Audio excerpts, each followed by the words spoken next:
Ah, yes, the royal commentary industrial complex strikes again.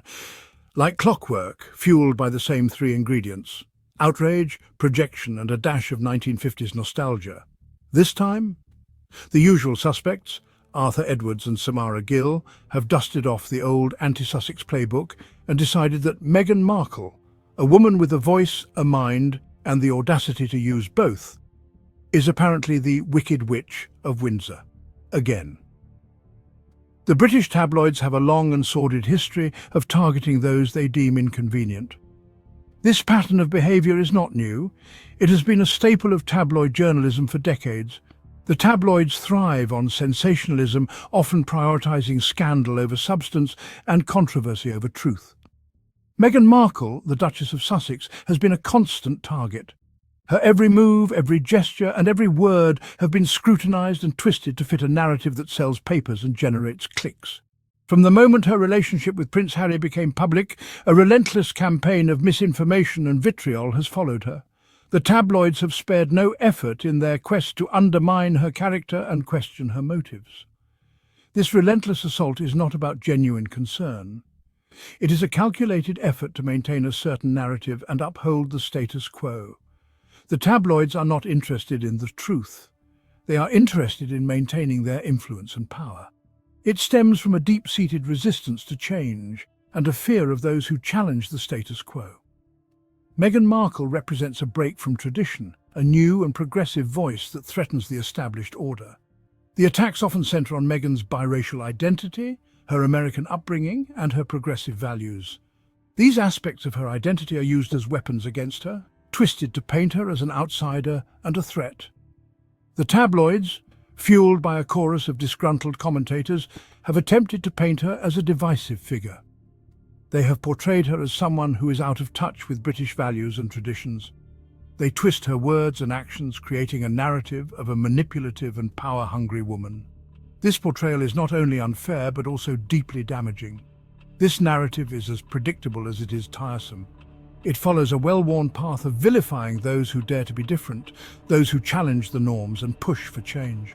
These attacks are not just an assault on Meghan Markle. They are an attack on anyone who dares to challenge the established order. They are a warning to others who might think of stepping out of line. They are an attempt to silence dissenting voices and maintain the status quo. The message is clear: conform or be crushed.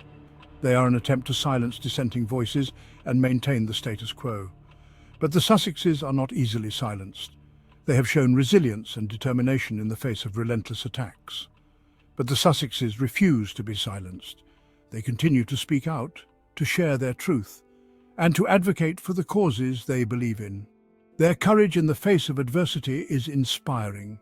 They continue to speak their truth, knowing that their voices have the power to inspire change. They understand that their platform can be a force for good, and they are determined to use it. The recent comments by Arthur Edwards and Samara Gill are just the latest examples of this ongoing campaign.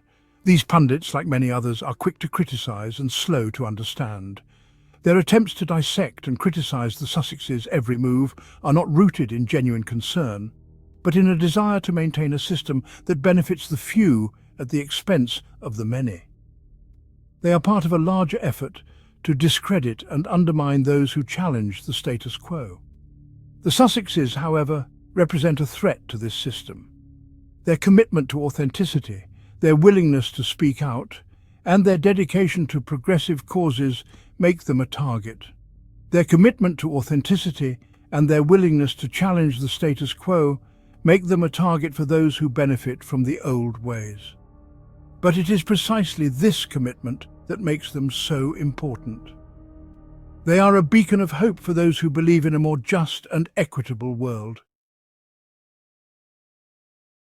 Arthur Edwards, a longtime royal photographer, recently accused Meghan of staging public displays of affection with Harry as a calculated PR move. This accusation has sparked a wave of controversy and debate among royal watchers and the general public alike. This accusation is not only unfounded but also deeply insulting. It undermines the authenticity of Meghan and Harry's relationship, suggesting that their love is nothing more than a strategic performance. It suggests that Meghan is incapable of genuine affection and that her every move is calculated for maximum media exposure. This narrative paints her as a manipulative figure, constantly scheming to stay in the limelight. Samara Gill, a journalist, echoed these sentiments, claiming that Harry looked miserable at a recent event. Her comments have added fuel to the fire, further perpetuating the idea that Meghan is the mastermind behind their public appearances. This interpretation of Harry's demeanour is not only subjective, but also ignores the very real pressures and scrutiny that the couple faces on a daily basis. Harry's thoughtful expressions are often misinterpreted as signs of unhappiness, rather than reflections of the intense public scrutiny they endure. It is an attempt to project their own biases and assumptions onto the Sussexes' lives. The media's portrayal often lacks nuance, reducing complex human emotions to simplistic narratives. These accusations are just the tip of the iceberg. Beneath the surface lies a deeper issue of media manipulation and the relentless pursuit of sensationalism. The tabloids and commentators have accused Meghan of everything from faking her pregnancies to orchestrating a feud with the royal family. These outlandish claims are designed to create drama and sell newspapers regardless of the truth. These claims are often based on flimsy evidence or outright fabrication.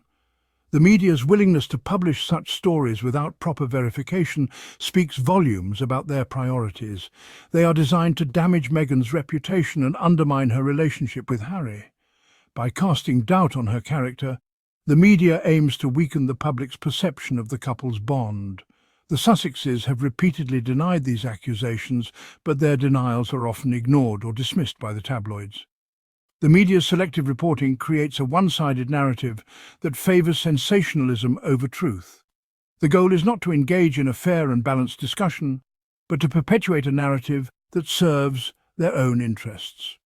This approach not only misleads the public but also contributes to a toxic media environment. The Sussexes are simply pawns in a much larger game, a game where the stakes are high and the players are willing to go to great lengths to maintain their influence and control. A game played by those who benefit from maintaining the status quo. The media's role in this game is to shape public perception, often at the expense of truth and fairness. The Sussexes' struggle is a stark reminder of the power dynamics at play and the lengths to which some will go to preserve their own interests.